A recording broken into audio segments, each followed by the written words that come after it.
My wife is distraught and has refused to accept the facts of the situation. I suppose her reaction is common to the bereaved. She cannot accept that the old realities are done with now, that I have no heat in my bones to lend her now. She rants like a madwoman. She refuses to accept the pure state of my absence. She will not accept that I am no longer here.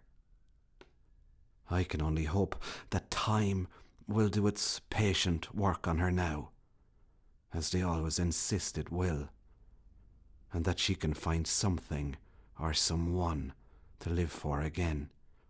She is not an old woman, yet. It is Saturday, I can tell, even by the feel of the streets, and somehow by the way the light falls.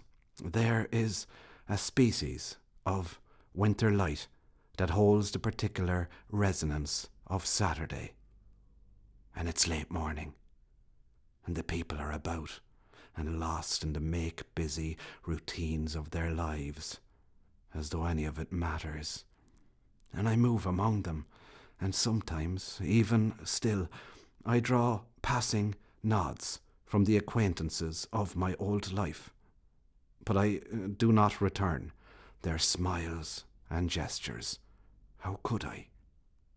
And their faces fall into frown and puzzlement then, and I sense the way a chill of cold certainty passes through them. Word will have got around of my demise, and they will know it's a spirit they have seen, or sensed, or a cipher, or a ghost, for I could be nothing else now, and no other, for I have passed on, and I throw no shadow in the white winter sun. And the people walk straight at me, but they swerve at the last moment, though they cannot see me, but somehow they must sense me. I was once of the tribe, and my scent is about the streets still. And I walk on, as always I walked on, and as ever I am drawn to the water. The occult places are where the rivers enter the sea, and I walk now by the mesmerizing roar of the black water, and I am drawn along the same old pathway again, tang of sea, and I walk into the salt wind and into the light. I am there, and I am not there. I have become water, wind, light.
Captain Perry was a man of rank, commonly known as a man of pleasure.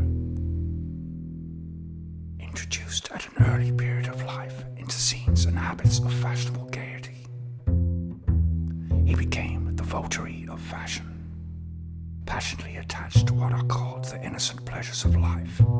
Flattery was his daily food, the theatre or opera house his temple to pleasure, the idol goddess, at whose shrine he presented his nightly offerings. His companions were of the same disposition as himself, and strove to outdo each other with dissipation and debauchery.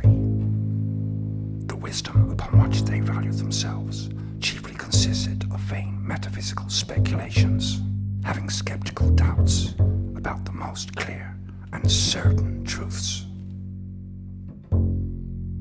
As Captain Perry proceeded in this career of wickedness with his companions, his heart was often sorrowful.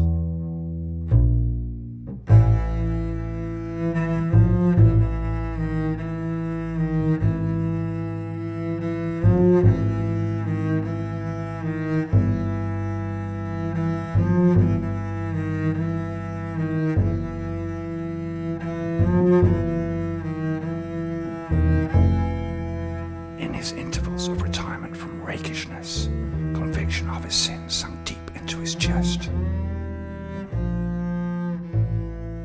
Though then, in the prime of life, the effects of early dissipation began to appear. A constitution naturally good was impaired through the follies of youth.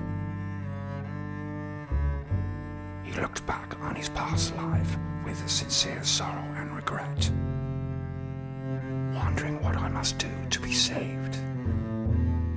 He had clear and distinct views of this redemption.